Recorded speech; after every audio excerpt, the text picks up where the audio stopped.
अगर सरकार अपना काम नहीं करेगी तो हमको सड़क पर उतर करके आना पड़ेगा। ये इसको मैं यात्रा नहीं समझता, ये एक संकल्प है। माँ यमुना देवताओं को तृप्ति दिलाती है। यमुना मैया को साफ करने की बात हर व्यक्ति करता है, लेकिन उसके लिए वह प्रयास क्या करता है वह जानने वाली बात है। यमुना मैया की सफाई को लेकर के यमुनोत्री से एक यात्रा निकाली गई और इस यात्रा की कुल दूरी 620 किलोमीटर बताई जा रही है।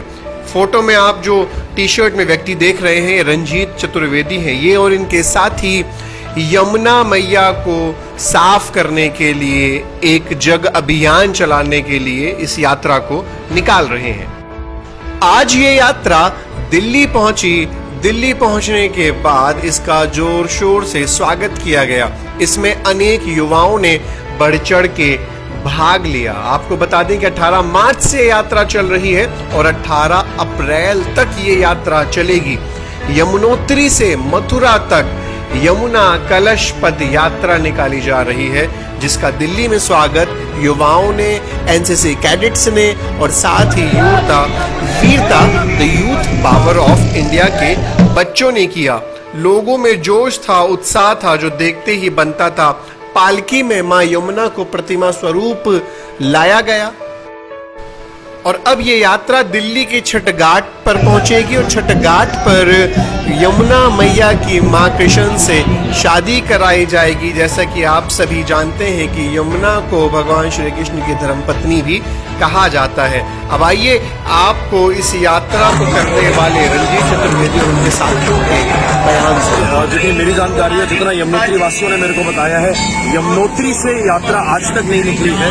ये प्रथम बार हो रहा है कि यमुनोत्री से लेकर के यात्रा मथुरा जा रही है। 620 किलोमीटर की यात्रा है, फर्स्ट टाइम है, कभी नहीं की। तो कैसा लग रहा है सर पहली बार में? अद्भुत। देखिए ये यात्रा जो है ना, ये इसको मैं यात्रा नहीं समझता, ये एक संकल्प है और देवताओं का आवाहन करना था।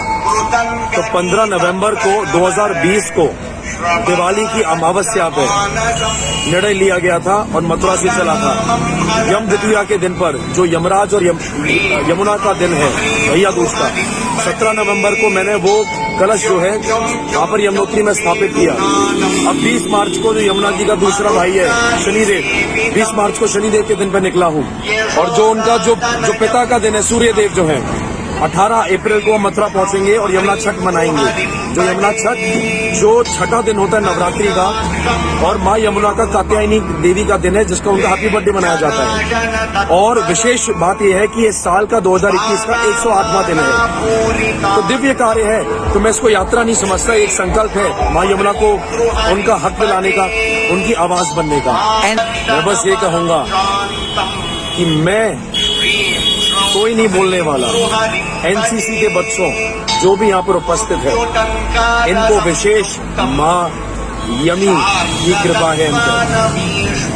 माँ यमी की कृपा का मतलब आप ये समझ लीजिए कि जिसने यमराज को भी छाया दोष से मुक्त कराया, जो मोक्षदायिनी है, जो पाप हरिणी है, माँ गंगा ने भगीरथ जी के पूरे जो उनके वंश था, जो उनके पुरखे थे, उनके पापों को उनको तृप्ति दिलाई है। माँ यमुना देवताओं को तृप्ति दिलाती है। तो ये देश का भविष्य है और देश का भविष्य अगर माँ यमुना के लिए अगर खड़ा होता है। और दिल्ली में जाकर के अभी हम कृष्ण कालिंदी का विवाह करेंगे कल, मथुरा में पहुंचते पहुंचते ये माँ हो जाती है। तो जब इसके साथ में इसके भाई हो चाहे बच्चे हो, जब इतनी मात्र शक्तियां जुड़ रही हैं, जितने लड़के हैं एनसीसी के उतनी ही महिला है, तो आप ये समझ लीजिए कि ये दिव्य शक्तियां जुड़ रही हैं हमारे साथ में। तो मैं तो ये कहूंगा कि एनसीसी के लोग जुड़े हैं, जय हो इसी बात पर। आत्मनिर्भर को लेकर के भी बात हो रही है, आत्मनिर्भर को लेकर के क्या कहेंगे लोगों को? देखिए आत्मनिर्भर बड़ा सिंपल है। ये जो ज्योति कुमारी थी ना, अपने पिता को साइकिल से लेकर के गई थी। वो जो श्रमिक थे जिन्होंने किसी का वेट नहीं किया, उनको अपने गांव जाना था, उठे और अपने गांव चले गए। उसी तरह से यमुना को भी साफ करने के लिए ये एक आत्मनिर्भर प्रयास है। सरकार के पास नहीं जाना, लोगों के पास नहीं जाना, डिपार्टमेंट के पास कुछ नहीं जाना, सीधा जाएंगे, जल लेंगे और मथुरा लेकर के जाएंगे। हर साल करेंगे, उसके जन्मदिन पर करेंगे। अगर आप हमको पानी नहीं दोगे तो हम खुद लेकर के आएंगे ना। आपने तो इसलिए आत्मनिर्भरता है। आपने डिपार्टमेंट के लिए मना किया, सरकार के पास जाने के लिए मना किया, ऐसा क्यों? क्या सरकार से कोई आशा नहीं है आपकी? अगर होती तो मैं ये यात्रा नहीं कर रहा होता। मुझे 620 किलोमीटर का नंगे पैर चलने का कोई शौक नहीं है। 30 दिन अपना काम छोड़ करके। By the way, good news ये है, कल मेरे एक प्रोजेक्ट का नरेंद्र मोदी जी ने इनॉग्रेशन किया था सेशल्स में। छोटा प्रोजेक्ट है, लेकिन माँ यमुना की कृपा से इस देश के प्रथम नागरिक ने हमारा एक प्रोजेक्ट का इनॉग्रेशन किया। बड़े खुशी की बात है। तो सरकार अपना काम करे, यानी सरकार अपना काम करे, हम अपना काम करें। अगर सरकार अपना काम नहीं करेगी तो हमको सड़क पर उतर करके आना पड़ेगा और अब सबको कष्ट देना पड़ेगा। दिल्ली से दिल्ली होते हुए मथुरा तक ये कलश यात्रा की जा रही है। इसका मुख्य उद्देश्य यही है कि यमुना नदी जो हमारे पीछे आप देख सकते हैं लगातार गंदी होती जा रही है, इसको स्वच्छ कैसे बनाया जाए, कैसे पीने लायक जल बनाया जाए, क्योंकि यमुना जो है वो हमारी माँ भी है, बहन भी है और हम पानी के बगैर रह नहीं सकते।